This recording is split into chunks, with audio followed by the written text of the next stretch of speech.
육소봉전기, 고룡원저, 제38장.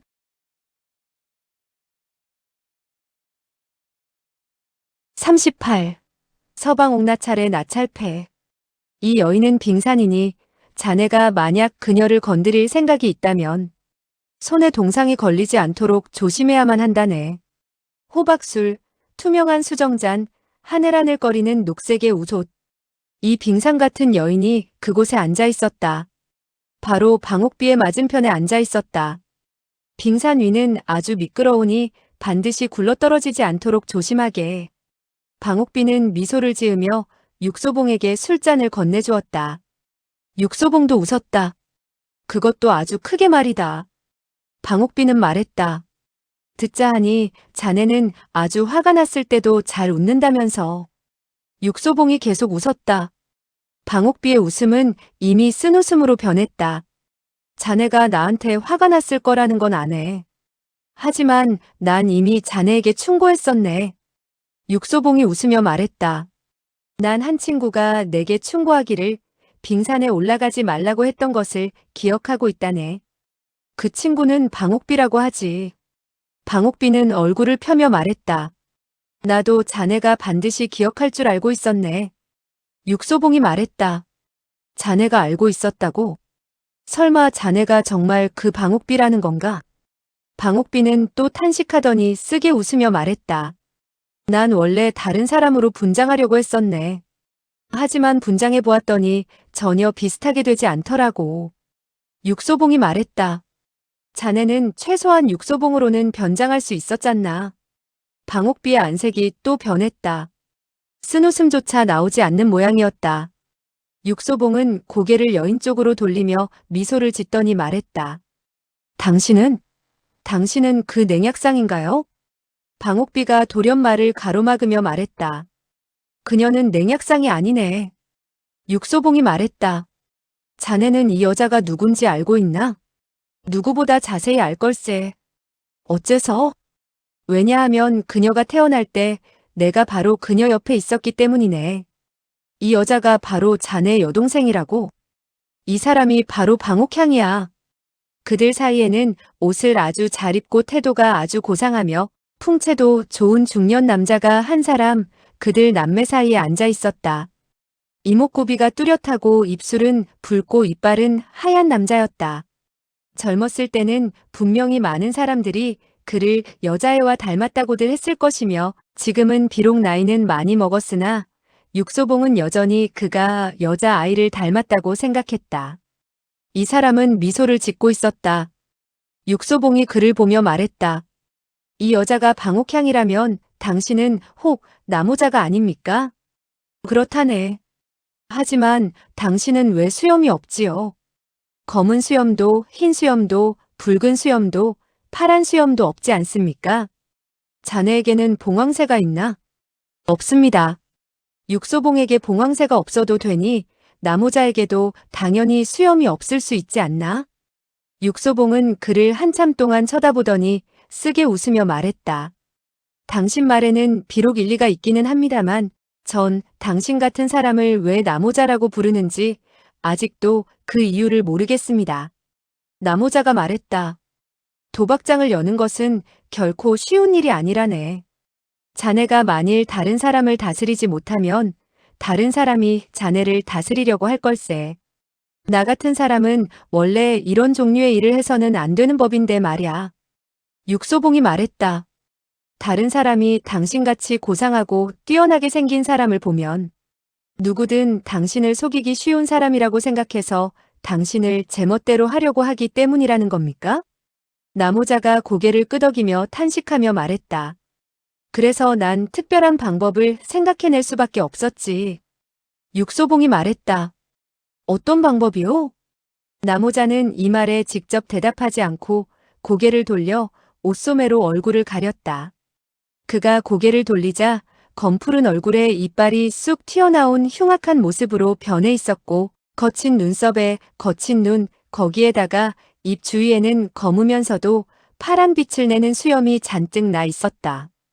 육소봉은 멍청해졌다가 돌연 크게 웃으며 말했다.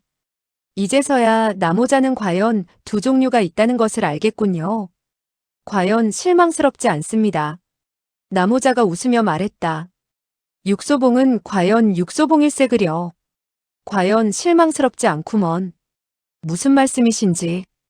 우리들은 자네가 조만간 이곳을 찾아내리라는 것을 예측하고 있었다네. 저 자신도 제가 이곳을 찾아낼 수 있으리라는 것은 몰랐습니다.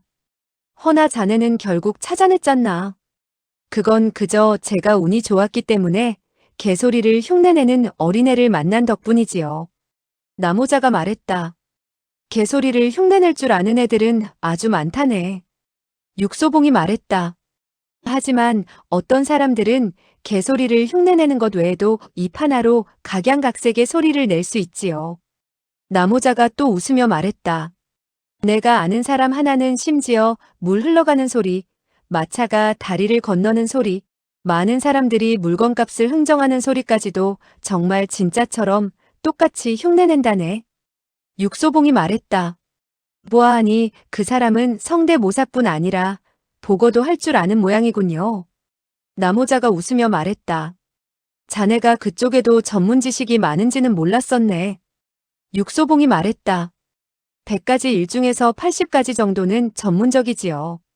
저처럼 총명한 사람은 원래 큰 돈을 버는 법입니다만 안타깝게도 제게는 병이 하나 있지요. 나모자가 말했다. 무슨 말인가? 전 여자를 좋아합니다. 그것도 좋아해서는 안 되는 여자를 더욱 좋아한답니다. 육소봉은 한숨을 쉬며 계속 말했다. 그래서 전 총명하고 또 능력도 많지만 항상 속임수에 잘 빠져들지요. 나모자가 미소 지으며 말했다. 여자의 속임수에 걸려들지 않는 남자는 사실 진정한 남자라고 할 수 없다네. 육소봉이 탄식하며 말했다. 제가 진짜 남자이기 때문에 당신 부인의 호의 역할을 자청하고 나서서 마차를 타고 그녀를 모시고 여기저기 다녔지요. 꼭 바보처럼 착하게 눈까지 가리고 말입니다. 나모자가 말했다. 그때 자네는 그녀가 자네를 다시 이곳으로 데리고 오리라고는 생각하지 못했겠지? 육소봉이 말했다. 그 어린애를 만나고 나서야 제가 지나왔던 야시장과 물소리가 전부 한 사람의 입에서 나온 소리였다는 것을 알게 되었지요. 나모자가 웃으며 말했다. 그 사람은 성대모사를 잘할 뿐 아니라 마차를 모는 법도 알지. 육소봉이 말했다. 그 빈방에서의 소리도 물론 그 사람이 낸 소리겠지요? 나모자가 말했다. 아니라네. 육소봉이 멍청해져서 말했다. 아니라고요? 빈방에서 그럼 어떻게 소리가 들렸습니까? 나모자가 말했다. 그 빈방은 바로 이 도박장 아래였다네. 통풍구를 열어놓기만 하면 위에서 나는 소리가 들리게 되는 것이지. 육소봉이 쓰게 웃으며 말했다. 그가 그 방에서 어떻게 나갔는지 제가 줄곧 이해 못한 것이 당연하군요. 나모자가 말했다. 이제 왜 우리들이 이런 일을 벌였는지 자네도 당연히 알고 있겠지? 육소봉이 말했다. 당신들은 고의로 날 기절시켜 다른 곳에 옮겨놓아 저로 하여금 자신이 어제 저녁 도대체 어디 있었는지 모르게 하고는 나를 모함해서 당신들의 죄를 뒤집어쓰게 한 것이죠. 나모자가 말했다. 틀렸네. 정말로 틀렸습니까? 난 절대로 자네에게 죄를 뒤집어 씌우려고 한 적 없네. 다만 자네가 우리를 위해 한 가지 일을 처리해 주었으면 하고 바랄 뿐이네. 방옥비가 이어 말했다. 이 일이 성공하기만 한다면 우리가 즉시 자네의 억울함을 깨끗이 씻어주고 또 자네가 원하는 것이라면 뭐든지 다 해주겠네. 육소봉이 차갑게 웃으며 말했다. 자네를 내 손이처남으로 삼아도 괜찮다는 건가? 나모자가 말했다. 괜찮네. 그가 미소 지으며 또 말했다. 친구는 수족과 같지만 아내는 의복과 같은 법, 의복은 언제든지 갈아입을 수 있는 것이라네. 육소봉이 말했다. 몇 번을 바꾸어 보셨습니까? 나모자가 말했다. 단지 한 번 바꿔보았다네. 4명을 1명으로 바꿨지? 육소봉이 크게 웃으며 말했다. 당신 같은 사람이 뜻밖의 미치는 장사를 할 줄은 몰랐습니다. 뒤쪽 선반 위에는 몇 개의 그림이 말아져 놓여 있었는데 나모자가 그 중에 하나를 뽑더니 육소봉에게 건네주었다. 육소봉이 말했다. 이건 누가 그린 그림입니까? 나모자가 말했다. 이신동. 이신동이 누군데요? 바로 내 전부인의 작은 처남이라네. 육소봉은 이 그림을 받자마자 즉시 되돌려주며 말했다. 다른 사람이 그린 그림에는 관심이 없습니다. 그 그림을 받을 수 없습니다. 나모자가 웃으며 말했다. 하지만 자네는 열어봐도 괜찮지 않나? 아무리 무서운 그림이라 해도 한두 번 본다 해서 놀라 죽지는 않으니까 말일세. 육소봉이 크게 웃으며 말했다. 전 놀라 죽을까봐 겁내는 게 아닙니다. 그저 화가 나서 죽을까봐 걱정이 됩니다. 그는 마침내 그 그림을 펼쳐보았다. 위에 4명의 여인이 그려져 있었다. 3명의 젊은 여인들은 꽃을 따거나 나비를 잡고 있었고 비교적 나이가 많고 태도가 아주 엄숙한 귀부인은 단정하게 꽃밭 사이에 앉아서 그들을 감시하고 있는 듯했다. 나모자가 말했다. 이 4명의 여자들은 전부 내 아내들이었다네. 육소봉은 그림 속의 여자들을 보다가 또 건너편의 방옥향을 보고는 중얼거렸다. 원래 당신의 장사는 그다지 믿지는 장사가 아니었군요. 나모자가 말했다. 내 작은 처남은 하늘도 겁내지 않고 땅도 겁내지 않았어. 오직 자기 누나만 무서워했지. 이 그림을 그릴 때도 누나를 못생기게 그릴 수 없어 다른 사람들을 더 못생기게 그려놓았다네. 이 그림을 보기만 해서는 설사 자네가 그녀들을 찾아낸다 하더라도 절대 동일 인물이라고는 생각지 못할 거야. 육소봉이 말했다. 왜 제가 그녀들을 찾아내야 합니까? 나모자가 말했다. 왜냐하면 내가 자네더러 가서 찾아달라고 부탁할 것이니까 그렇지. 설마 당신은 당신이 원하지 않는 여인들을 나에게 주겠다는 건 아니겠지요? 난 그저 자네가 그녀들에게 말을 잘해서 물건 한 가지를 가지고 왔으면 하고 바랄 뿐이라네. 어떤 물건인데요? 나찰패라네. 육소봉은 미간을 찌푸렸다. 안색이 좀 변하는 듯했다. 그는 나찰패를 본 적은 없었지만 그것에 관해 들어본 적은 있었다. 나찰패는 옥패로 1000년이나 된 옥으로 만들어졌다고 한다. 듣기에는 진왕이 연운 18성조차 아까워함 없이 바꾸었던 화씨벽과 충분히 견줄만 하다고 했다.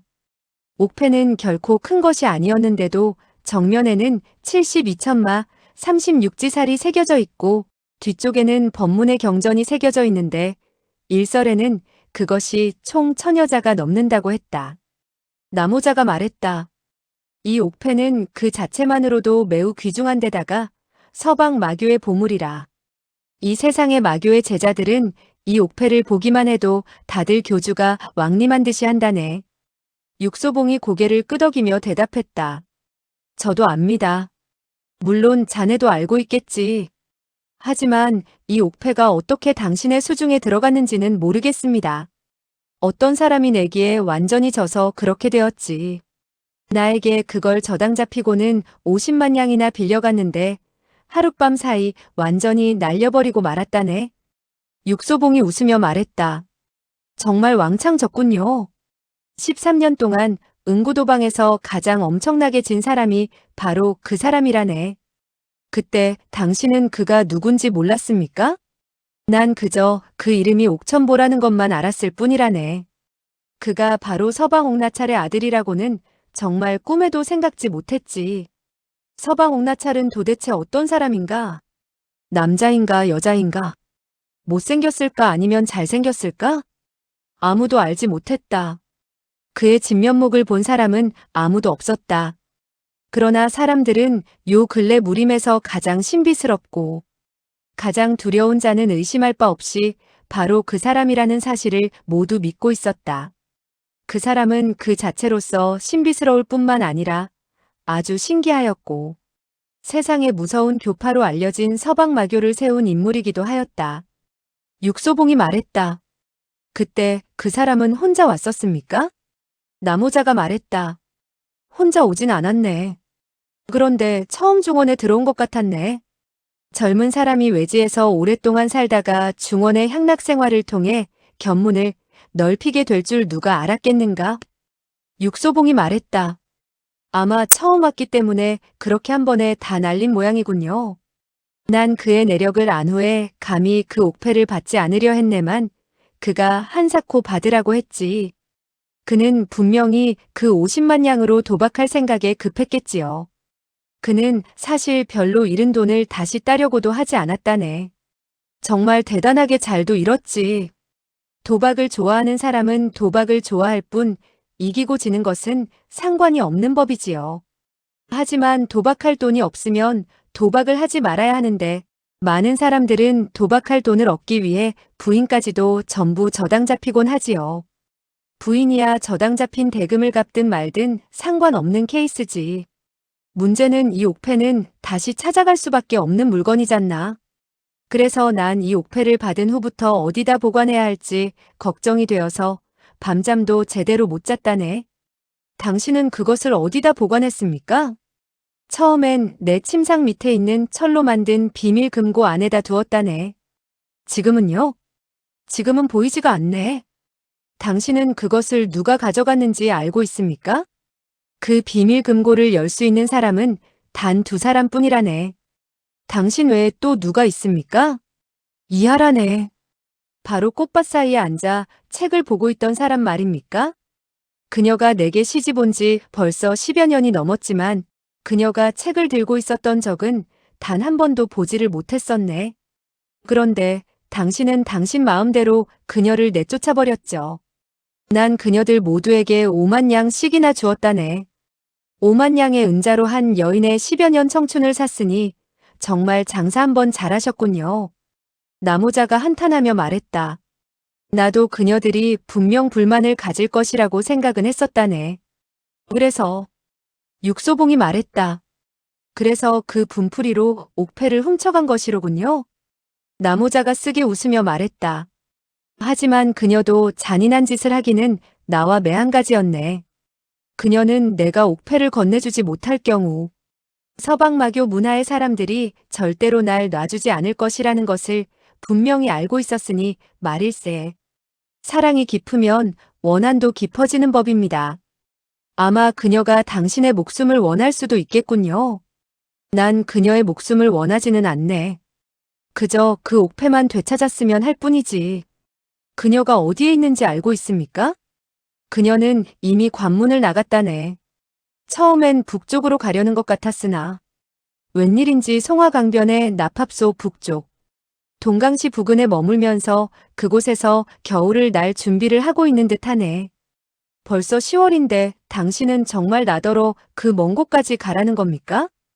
그 콧물까지 모두 얼어버리는 곳에 가서 사람을 찾아오라 이겁니까? 우선 양가죽을 구해 코를 덮고 가면 되잖나. 육소봉은 아무 말도 하지 않았다.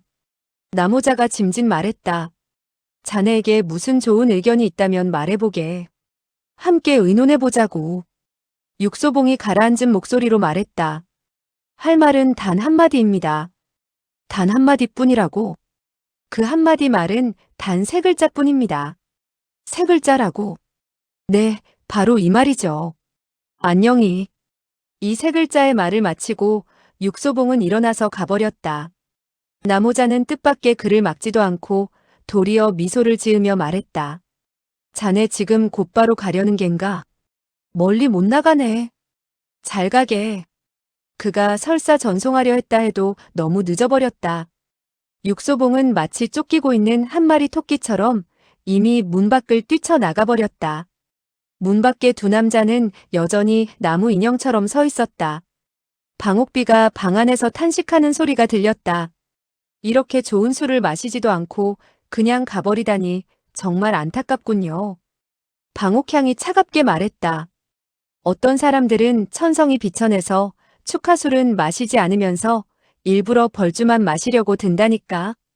육소봉은 그저 못 들은 척하는 수밖에 없었다. 요 몇 개월 동안 그를 귀찮게 한 사건들이 너무 많았기 때문에 그는 절대로 다른 사람들의 쓸데없는 일에 관여하지 않고 좀 편안히 쉬기로 결심했었다. 더더군다나 구양정이 한편으로는 자기 몸을 돌보며 휴식을 위하고 또 한편으로는 서문치설에 갓 시집온 부인의 출산을 돕기 위해 아직 경성에 있었던 것이다. 육소봉은 첫눈이 내릴 때쯤에는 반드시 경성에 돌아가 그녀 곁에 있어주겠다고 약속했었다.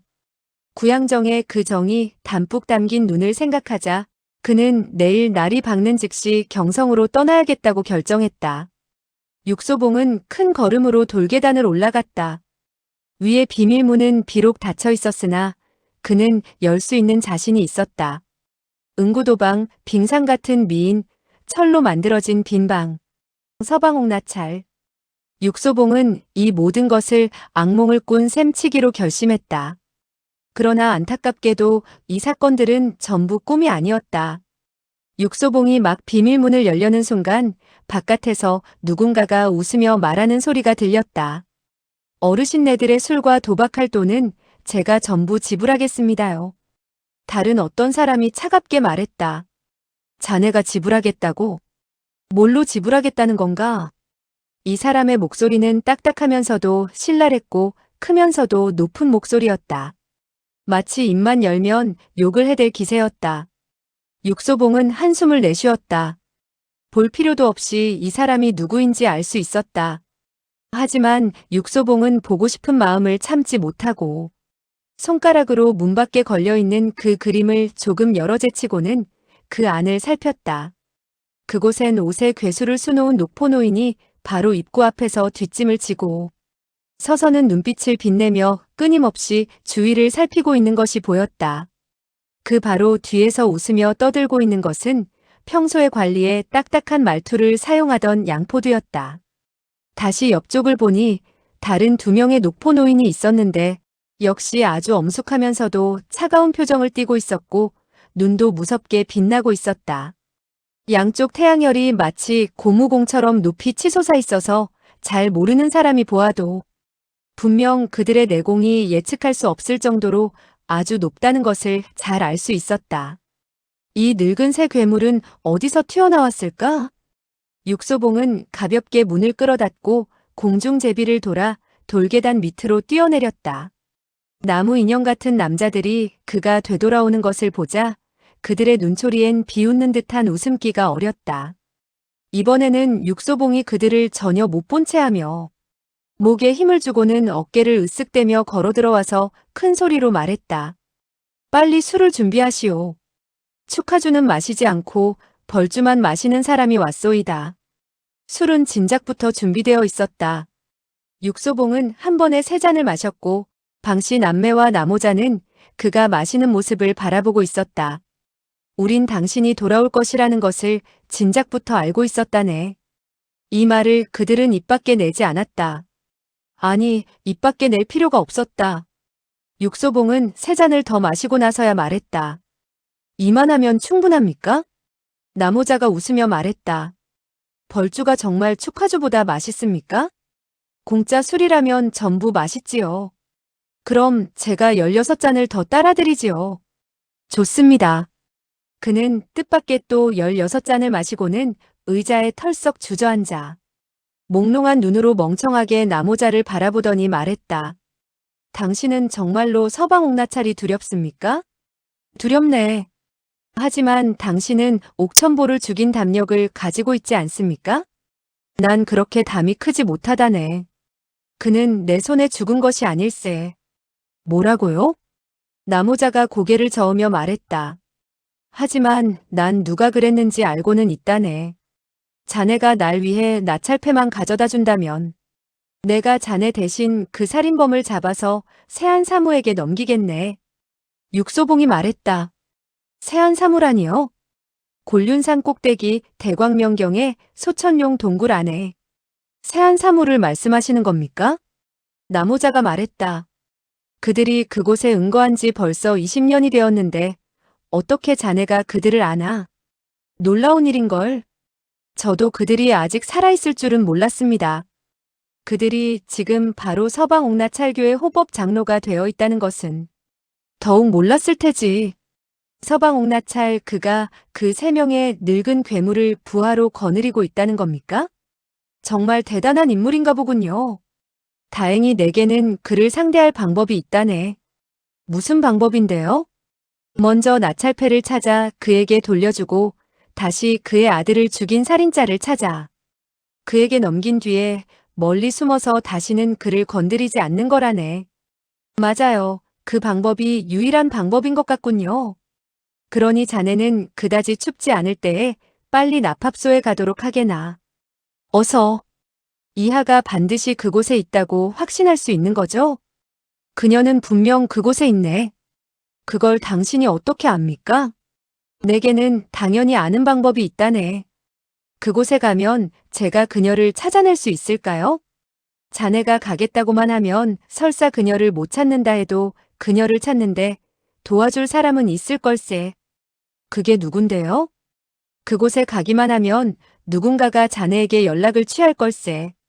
누군데요? 가보면 곧 알게 될 걸세. 그 3명의 늙은 괴물이 밖에 있는데 어떻게 나가죠? 교활한 토끼는 굴을 3개 파놓는 법이지. 이곳에는 당연히 다른 출구가 더 있다네. 그가 몸을 돌려 뒤쪽 벽에 이화문을 잡아당겨 열자 또 다른 비밀문이 나타났다. 육소봉은 더 이상 아무 말도 않고 일어서서 가버렸다. 나모자가 말했다. 그들이 자네를 쫓아올까봐 걱정할 필요는 없네. 그들은 자네가 나찰패를 찾으러 간다는 것을 알게 되면 자네의 털끝 하나 건드리지 않을 테니까 말이야. 육소봉은 탁자를 돌아 비밀문으로 나가다가 고개를 돌리며 말했다. 묻고 싶은 일이 있습니다. 나모자는 듣고 있었다. 육소봉이 말했다. 옥천보가 서방옥나찰의 아들이라면 절대로 멍청할 리가 없을 것 같은데요. 나모자도 동의했다. 그렇다면 누가 그에게 이겨서 그 50만 양을 가져갔습니까? 갑자기 방옥향이 튀듯 말했다. 저예요. 육소봉이 웃었다. 방옥비가 탄식하며 말했다. 그렇지만 안타깝게도 쉽게 들어온 것은 쉽게 나간다고 이틀도 못 돼서. 그녀는 그 50만 양을 전부 도박장에서 날려버렸다네. 육소봉이 말했다. 누구에게 졌는데?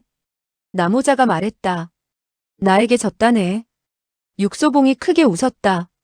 정말 용에는 용이 어울리고 봉황에는 봉황이 어울리고 도박의 귀신에는 도박의 귀신이 어울리고 냄새나는 벌레는 냄새나는 벌레와 어울리는 격이로구만. 육소봉이 크게 웃으면서 걸어나갔다.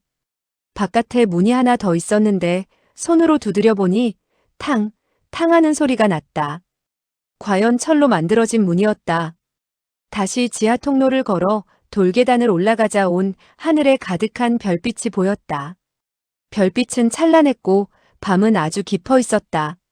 한 차례 바람이 밀려오자 육소봉은 돌연 한기를 느꼈다. 왜냐하면 그는 곧장 떠나야만 하는 그 먼 길이 얼음으로 뒤덮인 천리길 너머의 송화강이 그 얼음 위에 납합소가 생각났기 때문이었다. 갑자기 그는 추워서 죽을 지경이었다. 지금은 아직 가을이었다. 늦가을이었다.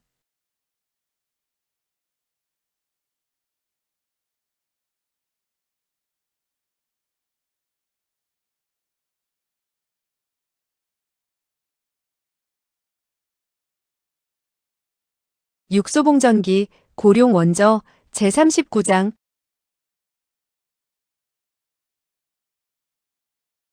39. 음동자의 비정한 독수. 모두들 육소봉이 방랑아라는 사실을 알고 있었다. 방랑이라는 것은 질병과 같아서 치료가 쉽지 않을 뿐 아니라 이런 병에 걸리는 것 역시도 쉽지 않은 일이다. 그러므로 누구든 하룻밤 사이에 방랑아로 변할 수는 없다. 만일 누군가가 돌연 방랑아로 변했다면 거기에는 분명히 무언가 특별한 이유가 있는 법이다. 소문에는 육소봉이 17살 되던 그 해에 그가 방랑아로 변해버렸다고 한다. 방랑아는 절대로 강물에 쉬 뛰어드는 법이 없다. 다만 강물이 우연하게도 아주 따뜻했다든가 우연하게도 그 강물의 아름다운 소녀가 목욕을 하고 있는 경우를 제외하고는 말이다. 그는 우연하게도 아주 수영을 잘하는 사람이었다. 방랑아는 항상 자기를 학대하지 않으려고 한다. 왜냐하면 이 세상에 자기를 돌보아줄 유일한 사람은 바로 자기 자신뿐이라는 것을 알고 있기 때문이다. 육소봉은 항상 자신을 잘 돌보아왔다. 마차를 타고 갈 수 있으면 그는 절대로 걸어가지 않았다. 새냥의 은전으로 묵을 수 있는 여관이 있으면 절대로 인양 구전짜리 여관에서는 묵지 않았다. 여관, 천복객잔의 좋은 방 몇 개는 하룻밤 묵는데 새냥식이었다. 천복객잔에 와서 묵어본 사람이라면 누구나 이 새냥이라는 가격이 절대로 비싼 것이 아니라고 다들 인정했다. 넓고 편안한 침대, 깨끗한 이불, 푹신한 거위털 베개가 있고 언제든지 뜨거운 물로 목욕할 수 있었다.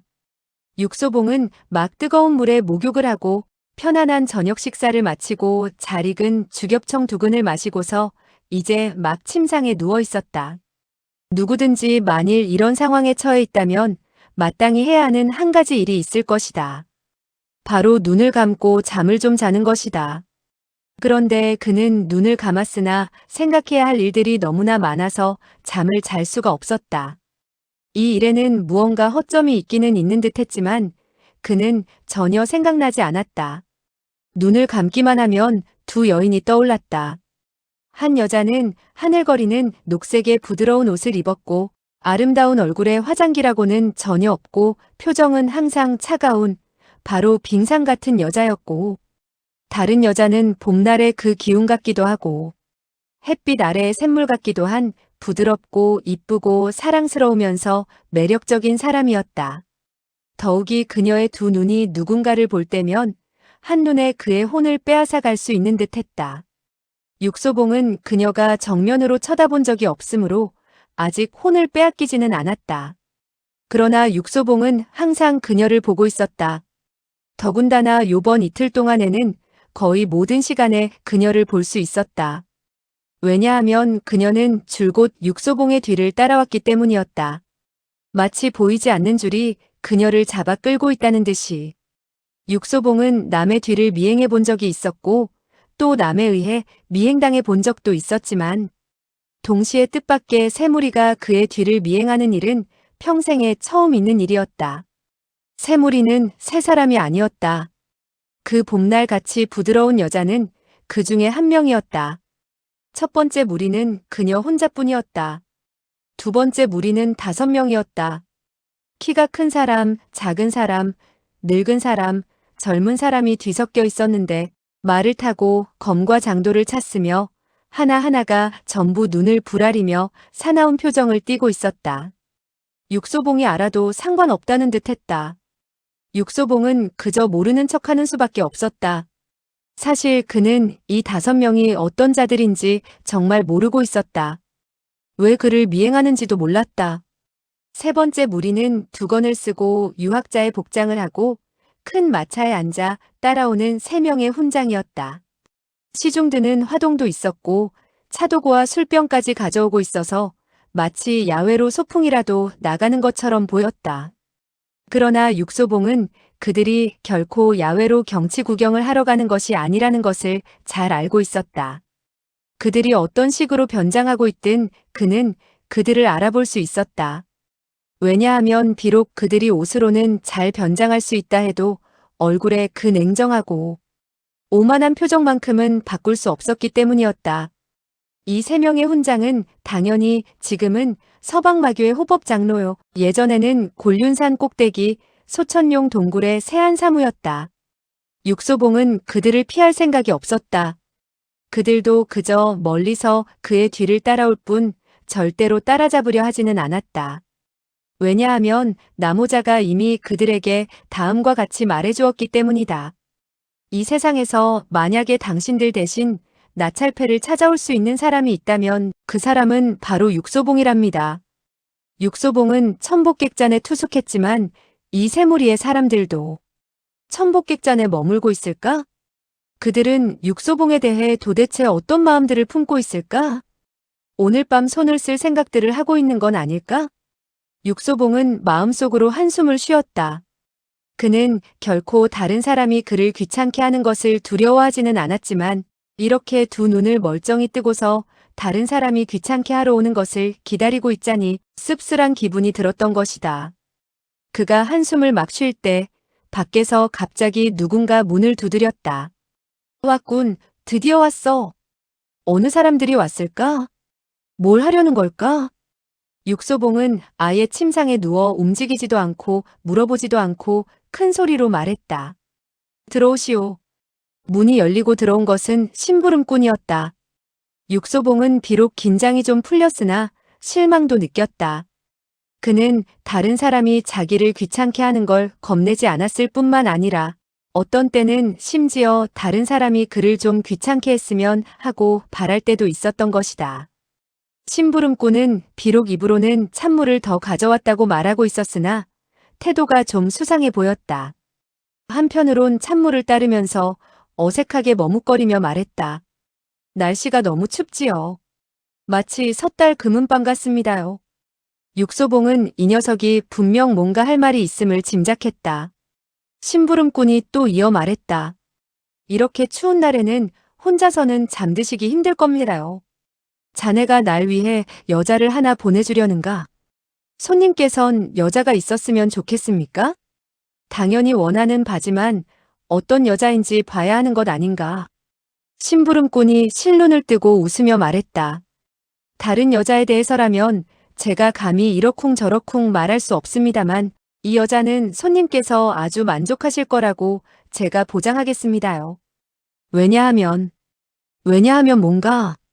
심부름꾼이 또 애매모호하고도 묘하게 웃으면서 목소리를 낮추더니 말했다. 이 여자는 원래 이곳 사람이 아니고 또 원래 이런 일을 하던 사람도 아닙지요. 게다가 손님 외에는 다른 사람을 받으려 하지도 않고요. 육소봉이 놀라며 말했다. 그 여자가 내게 보내달라고 부탁했다는 건가? 심부름꾼이 뜻밖의 고개를 끄덕였다. 육소봉의 눈빛이 빛났다. 그의 눈앞에 또 그 봄날같이 부드러운 여인이 나타나는 듯 했다. 그의 추측은 틀리지 않았다. 심부름꾼이 데려온 여자는 바로 그녀였다. 이분은 정씨 아가씨입니다요. 정양이라고 하지요. 이분은 육공자입니다. 두 분께서 잘 지내시길 바랍니다요. 심부름꾼이 계속 수상쩍게 웃으면서 발끝으로 살금살금 걸어 살짝 나가더니 문을 닫았다. 정양이는 등불 아래에 서서 고개를 숙이고 자기의 섬섬옥수 같은 하얀 손으로 옷깃을 만지작거리고 있었다. 그녀는 입을 열지 않았고 육소봉도 입을 열지 않았다. 그는 이 여인이 대체 자기 앞에서 어떤 수작을 부릴 것인지 봐야겠다고 결심했다. 그는 빨리 보고 싶었다. 등불은 몽롱했고 그 몽롱한 빛 아래에 여인이 서 있었다. 그녀는 입을 열지는 않았고 돌연 육소봉이 손가락으로 가볍게 그녀의 옷끈을 잡아당겼다. 그러자 옷끝이 풀리면서 스르르 옷까지 전부가 벗겨졌고 백옷 같은 유방 위에 곱고도 붉은 빛의 두 점이 육소봉 앞에 크게 드러나 보였다. 육소봉은 깜짝 놀랐다. 육소봉은 그녀의 옷이 끈 하나로 메어져 있으리라고는 정말 생각도 못했던 것이다. 그리고 그녀의 겉옷단이 실오라기 하나 없으리라고는 더더욱 생각하지 못했다. 이런 옷은 정말 갓난아기의 기저귀보다도 더 쉽게 벗겨졌다. 이렇게 해서 조금 전에 그 단아하면서도 아름다우며 부끄러움을 타던 숙녀는 이제 막 세상에 태어난 갓난아이처럼 자기의 피부 외에 아무것도 걸치고 있는 게 없게 되었다. 육소봉이 숨을 몰아쉬며 말했다. 당신은 다른 일도 이렇게 시원스럽게 처리하오? 정양이는 고개를 저으며 말했다. 전 숨바꼭질할 때면 이곳저곳 돌아다니며 숨기를 좋아한답니다. 그녀가 미소 지으며 천진무구한 눈으로 그를 바라보며 말했다. 하지만 당신은 저와 숨바꼭질 하려고 절 부르신 건 아니겠지요? 육소봉은 인정하는 수밖에 없었다. 그렇죠. 정양이가 생긋거리며 말했다.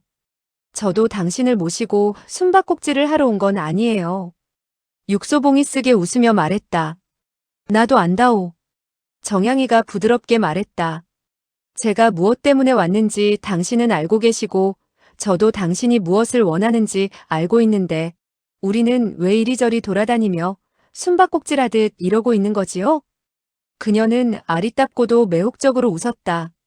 그러나 그녀의 몸에서 가장 매혹적인 부분은 그녀의 미소가 아니라 모든 남자들이 보아서는 안 될 그러나 더더욱 보고 싶어하는 바로 그 부분이었다. 육소봉도 남자다. 그는 돌연 자신의 빨리 뛰고 있는 심장과 호흡이 가빠지며 입술까지 말라오는 몸의 변화를 느꼈다. 정향이는 그의 몸에 이런 변화와 다른 곳에서의 훨씬 급한 변화를 전부 알아차리고 있는 게 확실했다.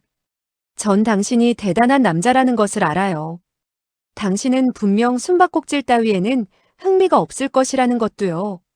그녀는 천천히 다가가 갑자기 그의 이불 속으로 쏙 들어왔다. 마치 물고기가 물살을 가르듯이 그렇듯 재빠르고 민첩하고 자연스러웠다. 그러나 그녀의 몸은 전혀 물고기와 닮지 않았다. 강에서도 바다에서도 절대로 그녀의 몸처럼 매끄럽고 부드럽고 따뜻한 물고기가 있을 리 없으니까 말이다. 육소봉은 탄식하면서 마음속으로 욕을 퍼부었다. 빌어먹을. 그는 자신이 반항할 수 없는 유혹을 느낄 때마다 먼저 욕을 하곤 했다. 그런 뒤에 그는 그 유혹을 받아들일 준비를 하는 것이다. 그가 손을 뻗었다. 돌연 쉬익 하는 소리가 나더니 3개의 금사, 3자루의 칼, 3개의 화살이 동시에 창 밖에서 번개처럼 빠르게 그의 몸으로 날아들었다. 정향이는 놀라서 비명을 지르려고 했다. 그녀는 비명을 채 지르기도 전에 빠르기가 번개 같은 9개의 암기가 각각 2조각이 나서 땅에 떨어지는 것을 보았다. 정향이는 놀라 입을 벌려 비명을 지르려고 하다가 또 멍청해하고 있는데 갑자기 펑 하는 소리가 나면서 웬 사내가 칼을 휘두르며 문을 부수고 들어왔다. 이 사람은 험악하게 생겼을 뿐 아니라 동작도 아주 흉포한 것으로 보아 외가의 고수임에 틀림없었다. 그가 막 들어오자마자 갑자기 또 공중으로 몸을 돌리면서 나가버렸다. 마치 보이지 않는 손이 뒤에서 그의 목을 잡아당기는 듯이 말이다. 이어서 또다시 펑 하는 소리가 나더니 창문이 열리면서 다른 사람이 쌍검을 휘두르며 미친 듯이 소리 지르며 창문으로 뛰어들어왔다. 그리고는 또 미친 듯이 소리 지르며 맞은편 창문으로 날아가더니 꽈당하고 창 밖으로 나가 떨어져 버리고 말았다. 정향이는 멍한 눈빛으로 보고 있었다. 도대체 이게 어찌된 일인지 도무지 알 수 없었다. 바로 이때 문 밖에서 누군가 뛰어들어와 침상 바로 앞까지 달려오더니 손에 든 귀두도를 높이 쳐들며 육소봉을 노려보며 성난 소리로 말했다. 내가 너의 목을. 이 말을 반밖에 안 했는데 목을 자르기는커녕 그 자신이 고꾸라졌다. 사지가 수축되고 얼굴이 검게 되어 마치 돌연 뭔가에 중독된 것처럼 튀어오르더니 돌연 밖으로 굴러가 버렸다. 방 안 가득이 암기가 이리저리 날아다니고 체구가 크고 장대한 몇 명의 남자들이 뛰어들어왔다가 뛰어나갔지만 육소봉은 마치 아무것도 못 봤다는 듯이 여전히 그곳에 누워 조금도 움직이지 않았다. 바람이 불어오자 열렸던 문이 닫혔고 열렸던 창문도 닫혀져 버렸다. 육소봉은 여전히 안색 하나 변하지 않고 있었다. 설사 하늘이 무너져 내린다 해도 누군가가 그를 위해 받쳐줄 것이라는 것을 진작부터 계산해 놓은 듯 했다. 정향이는 놀라 그를 보면서 천천히 손을 뻗어 그의 뺨을 어루만지더니 손을 아래로 내려 그의 명치 끝을 애무했다. 육소봉이 웃으며 말했다. 난 놀라 죽지는 않았다오. 정향이가 말했다. 당신은 병도 없고요. 전혀 없지. 그렇다면 당신은 전생에 좋은 일을 많이 한 사람일 거예요. 그래서 흉한 일을 만나도 좋은 일로 바뀌고 어려움을 만나도 잘 해결되고 어느 곳에 가든지 귀신이 당신을 보호하는 거라고요. 맞는 말이요. 구천, 십지의 모든 신과 모든 악마가 모두 몰래 나를 보호하는 거요. 그는 흰 이빨을 드러내며 음산하게 웃었다. 비록 거울은 없었지만 그는 자기가 아주 음산한 표정을 짓고 있어서 거의 서방 마교 중에 그 사람들과 비슷할 것이라는 것을 알고 있었다. 그러나 정향이는 겁내지도 않고 눈을 깜빡거리며 말했다. 귀신이 당신을 보호한다 해도 난 두렵지 않아요. 왜냐하면 그녀의 손이 이불 속에서 움직였다. 육소봉은 돌연 정기에라도 감전된 것처럼 놀라 그녀를 바라보며 말했다. 조금 전에 그런 일을 겪었는데도 당신은 아직 마음이 있단 말이오? 정향이는 부끄러운 듯 미소를 지으며 몸짓으로 대답을 대신했다. 그녀의 허리가 여울지듯 육소봉을 감아왔다. 바로 이때 갑자기 등불이 꺼지고 방 안에는 한 조각 어둠만 남게 되었다. 이렇게 어두운 방 안에서라면 무슨 일이든 일어날 수 있을 것이다. 이 방에서 일어날 일을 누가 알 것인가? 육소봉은 아주 달콤하게 잠을 잤다. 이렇게 달콤하게 잠을 자본 지도 아주 오래되었었다. 그는 성인이 아니다. 그녀는 더더욱 아니다. 이것은 전부 꿈이 아니었다. 베개에는 아직도 그녀의 채취가 남아 있었다. 그러나 그녀는 보이지 않았다. 육소봉은 눈을 뜨고 천정을 바라보다가 멍청하게 중얼거렸다. 그녀가 줄곧 날 따라온 것이 설마 나와 함께. 그는 더 이상 생각지 않기로 했다. 이미 오래전에 그는 자기 연민이나 자아도취에 빠지지 않기로 맹세하지 않았던가. 햇빛이 창에 가득 쏟아지고 있었다. 날씨가 아주 좋았다. 날씨가 좋은 날은 그의 기분도 특별히 유쾌했다. 그러나 오늘은 창문을 열자 곧 불유쾌한 일이 눈에 들어왔다. 그는 5개의 관을 보았다. 10명의 사람들이 5개의 새로 짠 관을 들고 바깥 정원을 지나서 대문으로 나가고 있었다. 그들은 도대체 어떤 사람들일까? 왜 그의 뒤를 미행했을까? 왜 그의 목숨을 노렸을까? 육소봉은 알 수 없었다. 그는 그저 이 5사람이 맞은편 처마 밑에 훈장 3명에게 죽임을 당한 것이 분명하다는 정도만 알 뿐이었다. 육소봉은 그들이 보호하려는 것이 그가 아니라 그가 찾으러 가는 나찰패라는 것도 알고 있었다. 이 세상에서 만약 당신들 대신 나찰패를 찾아올 수 있는 사람이 있다면 그 사람은 바로 육소봉이요. 맞은편의 세 훈장들이 그를 보고 있었다. 둘은 차를 마시고 한 명은 술을 마시고 있었는데 세 사람의 눈에는 침보다 더 예리하고 날카로운 미소가 떠올라 있었다. 마치 육소봉에게 이렇게 말하는 듯했다. 내가 만일 나찰패를 찾아내지 못하면 널 언제든지 죽여버리고 말겠다. 육소봉은 창문을 닫고 나서야 어젯밤 땅바닥에 떨어졌던 암기들이 하나도 보이지 않고 다만 7, 8개의 잘게 부서진 자갈 조각만 남아있다는 것을 발견했다. 갑자기 정향이가 나타났다. 그녀는 김이 펄펄 나는 뜨거운 탕 한 그릇을 가지고 들어오면서 육소봉을 보며 천사처럼 미소를 띄우며 부드럽게 말했다. 지금쯤 당신이 깨실 줄 알고 특별히 주방에 가서 당신을 위해 계란탕을 한 그릇 끓여왔답니다. 뜨거울 때 어서 드세요. 육소봉은 아무런 반응도 보이지 않았다. 정향이는 그를 한참 쳐다보더니 또 웃으며 말했다. 절 보고 아주 놀라신 것 같네요. 제가 이미 떠났을 거라고 생각하셨지요? 정향이가 앉으며 더욱 달콤하게 웃었다. 그녀가 그를 바라보며 말했다. 하지만 전 아직 갈 마음이 없는데 어떡하면 좋겠어요? 그녀는 아주 신비스럽고도 기괴하게 웃었다. 육소봉은 갑자기 어떤 일을 다 끝낸 후에 돈을 지불해야 한다는 생각이 떠올랐다. 그녀가 그를 이틀 동안 뒤따라온 것은 아마도 그가 돈을 물쓰듯 쓰는 위인이라는 것을 계산해 놓고 돈을 우려먹을 속셈이었던 모양이다. 다행히 난 자기 연민에도 자아도취에도 빠지지 않았다. 육소봉이 웃으며 자신의 이런 판단에 대해 만족했다. 사람들이 자기 자신에 대해 만족하게 되면 다른 사람에게 돈을 물쓰듯 쓰게 되어버린다. 더군다나 소심한 인물은 더 그렇다. 그러나 육소봉은 달랐다. 그는 자기에게 아직 4, 5장의 1000냥짜리 음표가 있는 줄 알고 있었다. 그러나 꺼내보니 2장밖에 없었다. 그는 그중 한 장을 정향이에게 주었다. 정향이는 음표와 육소봉을 번갈아 보며 말했다. 저에게 주는 거예요? 육소봉이 고개를 끄덕였다. 정향이가 웃었다. 아주 기괴하게. 설마 아직 부족하다는 뜻일까? 육소봉은 즉시 마지막 남은 음표까지도 다 꺼냈다.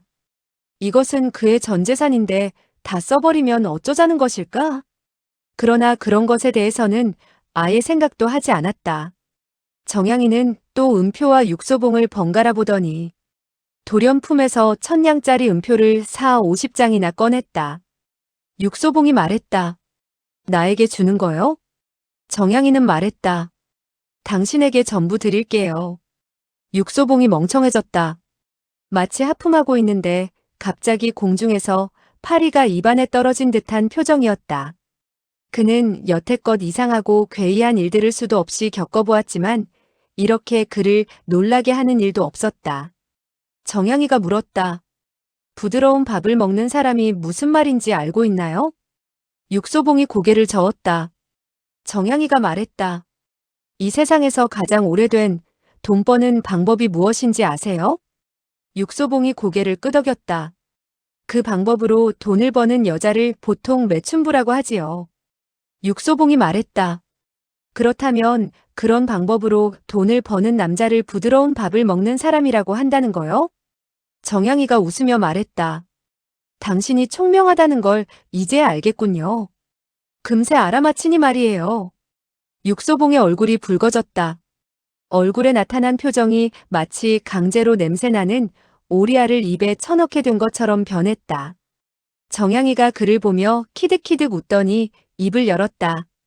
제가 비록 얼굴은 이쁘지 않지만 그래도 기생오라비에게 돈을 대준 적은 없었어요. 정향이가 계속 말했다. 더군다나 당신은 비록 저를 매춘부로 취급하지만 그래도 저는 당신을 절대 그런 인물이 아니라는 걸 알고 있었어요.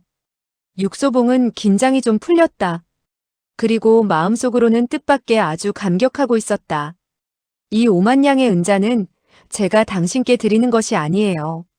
그럼 누가 주는 거요? 제 사촌언니가요. 당신 사촌언니가 누구요? 제 사촌언니는 남호자의 부인이고 바로 방옥비의 여동생이에요. 육소봉이 저도 모르게 소리를 내며 말했다. 방옥향? 향향이라고도 부르지요. 육소봉은 멍청해졌다. 정향이가 말했다. 그녀는 당신이 돈을 너무 펑펑 쓴다는 것을 알고 여행길에 돈이 떨어지면 어쩌나 걱정했어요. 또 밤에 잠을 잘 못 자면 어쩌나도 걱정했고요. 그래서 그녀가 입술을 깨물며 말했다. 그래서 그녀가 저더러 당신을 모시라고 했답니다. 육소봉이 돌연 차갑게 웃으며 말했다. 날 감시하라고 그녀가 시킨 것이 아니고 정향이가 한숨을 쉬며 말했다. 당신이 그녀를 오해할 줄 알았어요. 그녀는 겉으로 보기엔 비록 차가워 보이지만 사실은 아주 따뜻한 마음을 지녔답니다. 더군다나 당신에 대해서는 육소봉이 말했다. 나에 대해 어떻다는 거요? 정향이가 신비스럽게 웃으며 계속 말했다. 그리고 당신들 두 사람은 또 어두컴컴한 마차 속에서 오랜 시간 같이 있었잖아요. 그녀가 당신에 대해 어떤 생각을 가지고 있는지 설마 당신이 모르겠다는 건가요? 그걸 저한테 물어보실 필요가 있나요? 육소봉은 계속 차가운 미소를 띄운 채 굳어 있었다. 그러나 웬일인지 마음속에서는 뭔가 따뜻함이 느껴져서 아주 편안한 기분이 되었다. 이렇게 달콤하고 편안한 느낌은 남자로 하여금 기꺼이 새끼줄로 목을 올가매어 질질 끌려가기를 원하게 만들기에 충분한 법이었다.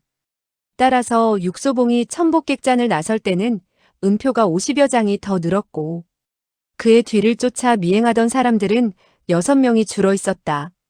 5명은 관 속에 들어갔고 1명은 그의 가슴 속에 있었다. 이 두 가지의 변화는 고의로 만들어낸 것은 아니지만 그가 피할 수도 없는 것이었다. 이 세상 대부분의 사람들처럼 자기에게 이득이 되는 일이라면 그도 별로 피하려 하지 않았다. 동시에 9명의 사람이 뒤를 쫓아온 적이 있는가? 만일 그런 적이 있다면 그 9명이 3명으로 변했다는 것을 발견하게 되었을 때 얼마나 안도감이 생기는지 분명 알 것이다. 다만 안타깝게도 이런 안도감을 육소봉은 그다지 오래 느낄 수가 없었을 따름이다. 다음 날이 되자 그는 자기의 뒤를 따라오던 사람이 3명에서 다시 10명으로 늘어났다는 것을 알았기 때문이다. 밤에 잠을 잘 자려면 그저 고개를 돌리지 않고 못 본 척하는 게 최선이었다. 정향이는 줄곧 끊임없이 고개를 돌려 마차의 작은 창문을 통해 계속 바깥을 바라보았다. 그녀가 마침내 참지 못하고 물었다. 저 사람들이 당신을 또 따라오는 거예요? 육소봉이 고개를 끄덕였다. 정향이가 말했다. 저 사람들은 어제 저녁부터 당신을 쫓아왔던 것 같아요. 육소봉이 말했다. 뭐라고? 당신은 저 사람들이 어떤 사람들인지 아세요? 모르오. 육소봉은 정말 몰랐다. 정향이가 창문을 닫고 돌연 육소봉의 가슴 속으로 파고들며 그 작고 부드러운 몸을 그의 가슴에 밀착시켰다. 손이 얼음보다도 더 차가웠다. 전 무서워요. 그녀가 그를 꽉 껴안았다. 뭐가 무섭소? 뒤에 따라오는 그 7명 중에는 반쪽이 없는 사람도 있어요. 아주 흉하게 생긴 사람이라고요. 반쪽이 없다는 건 무슨 뜻인가? 반쪽이 없다는 뜻은 왼쪽 눈은 장님이고 왼쪽 귀가 먹었고 왼쪽 손이 철로 된 갈고리이고 왼쪽 다리는 나무처럼 뻣뻣하다는 의미였다. 정향이가 말했다. 가장 무서운 것은 그 없는 반쪽 부분이에요. 그의 오른쪽 눈, 코, 입은 모두 변형되어 비뚤어진 데다가 굽어 있다는 말이었다. 정향이가 힘껏 육소봉의 손을 잡으며 말했다. 이 사람은 완전히 물에 담가 줄어든 천인형 같다고요. 그것도 왼쪽의 반은 누군가에 의해 찢겨져 버린 그런 인형요. 육소봉이 말했다. 천인형? 정향이가 말했다. 그는 나이가 별로 많지 않았고 키도 작았으며 원래 얼굴은 아주 둥글둥글했었지요. 하지만 지금은 그녀는 더 얘기하지 않고 육소봉의 눈에 떠오른 기분 나빠하는 표정을 살피며 즉시 어조를 바꾸어 말했다. 당신은 그가 누구인지 아세요? 글쎄, 그를 알아요? 육소봉이 고개를 저었다. 그는 이 사람에 대해 말하고 싶지 않은 듯 했다. 마치 독사를 밟지 않으려는 것처럼 말이다. 그러나 정향이는 일부러 더 물으려고 했다. 하지만 당신은 분명히 그가 어떤 사람인지 알고 있겠죠? 어떤 여자들은 천성적으로 호기심이 많아 끝까지 물고 늘어지기를 좋아하는 법이다. 그런 여자가 만일 어떤 일에 대해 알려고 할 때 대답을 해주지 않는다면 아마 3일 밤낮이라도 상관없이 끊임없이 물어대기 십상일 것이다. 육소봉이 한숨을 쉬며 말했다.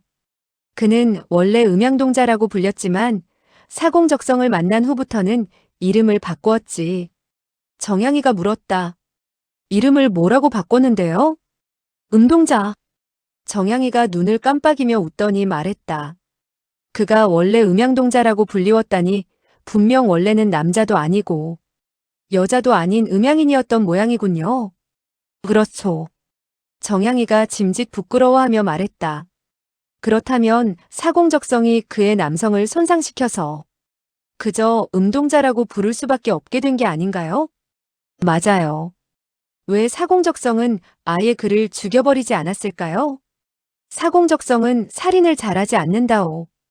그게 아니라 사공적성의 생각에 그의 여자 부부는 별로 나쁜 짓을 하지 않을 거라고 생각한 때문은 아니고요. 후훗. 글쎄. 정향이가 눈알을 굴리더니 웃으며 말했다.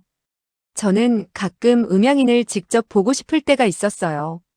그것이 대체 어떻게 생겼을지 아무리 생각해봐도 모르겠더라고요. 육소봉이 넌지시 말했다. 나도 알 수 없는 일이 하나 있다오. 정향이가 재밌다는 듯 대꾸했다. 무슨 일인데요? 육소봉은 고개를 갸웃거리며 말했다. 당신은 왜 이런 대화에서도 얼굴이 빨개지지 않을까 하는 의문이라오. 지금 정향이의 얼굴은 아주 빨갰다.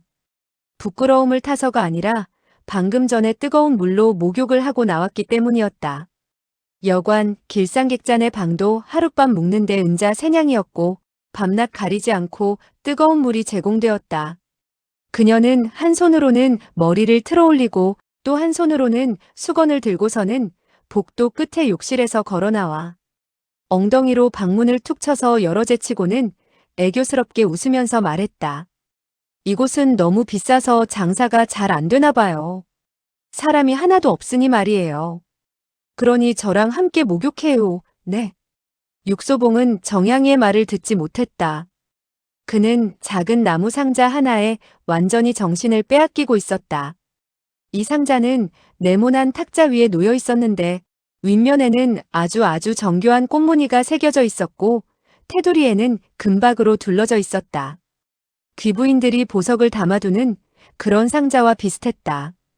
정향이가 몸을 돌려 이 상자를 보고는 말했다. 그게 어디서 났어요?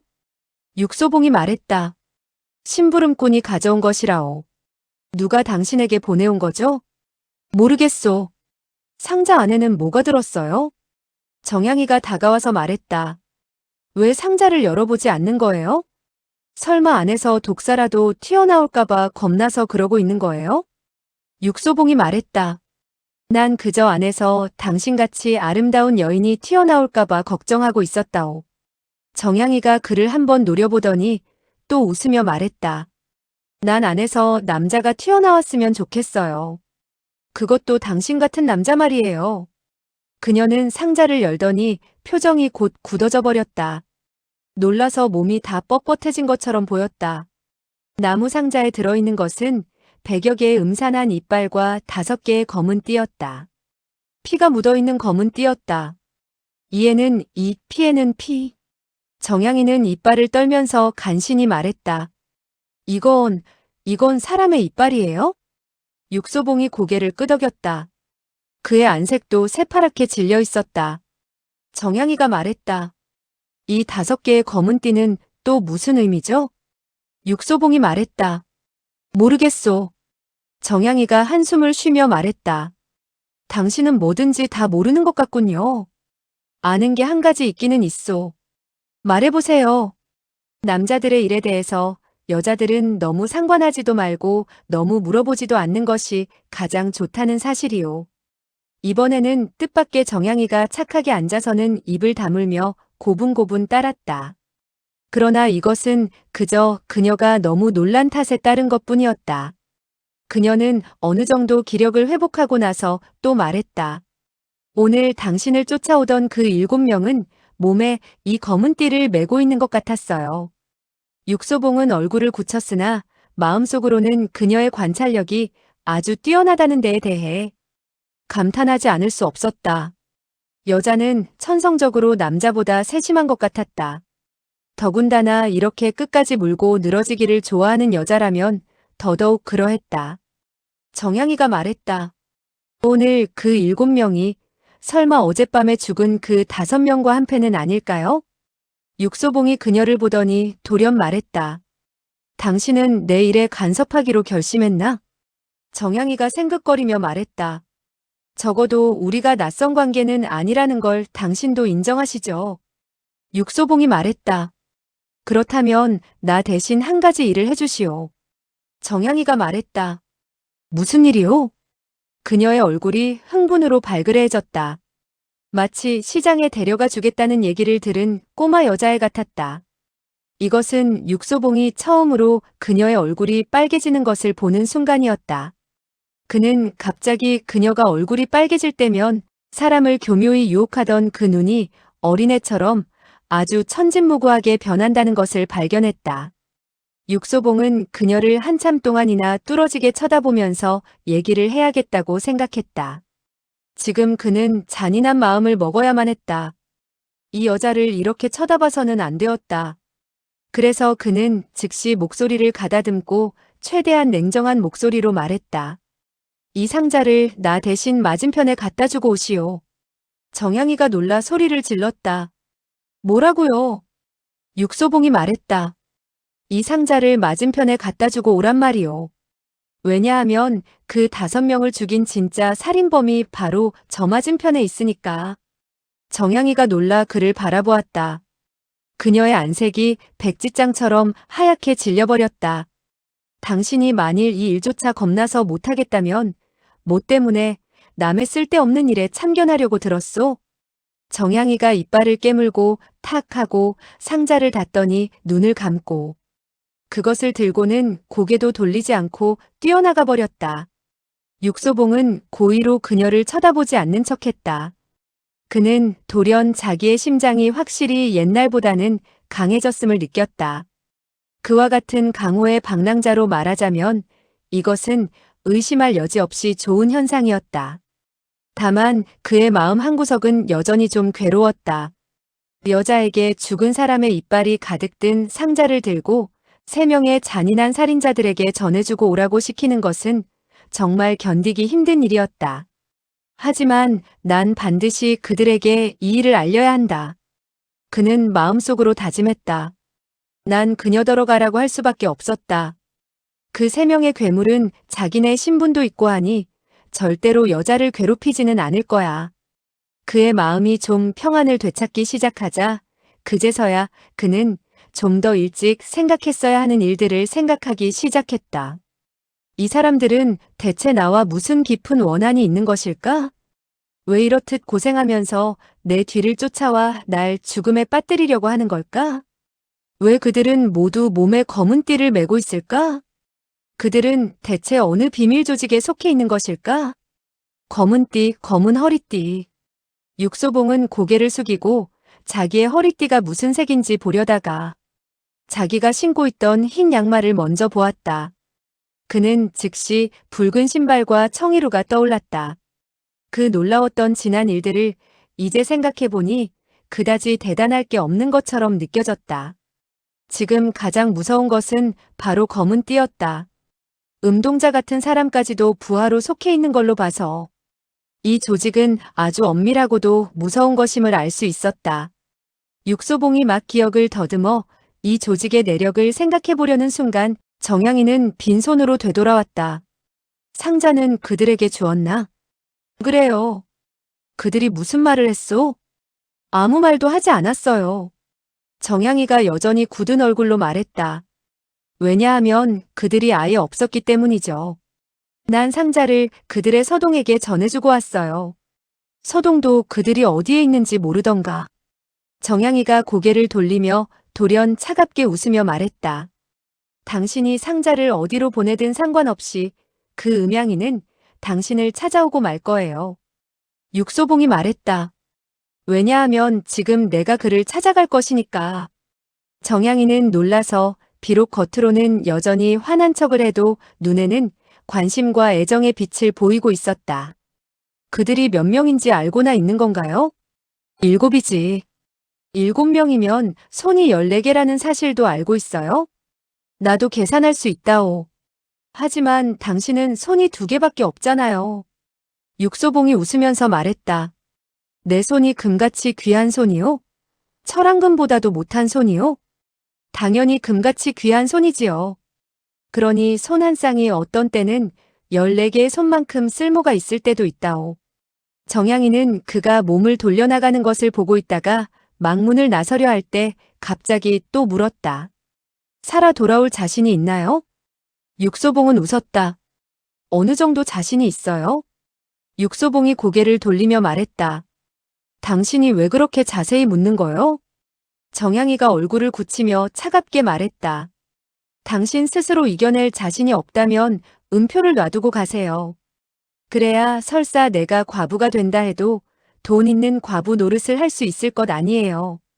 육소봉이 한참 동안 그녀를 보더니 천천히 은표를 꺼내어 탁자 위에 놓고는 웃으며 말했다. 걱정 마시오. 당신은 절대로 과부 노릇을 할 리가 없으니까. 정양이가 물었다. 어째서요? 육소봉이 말했다.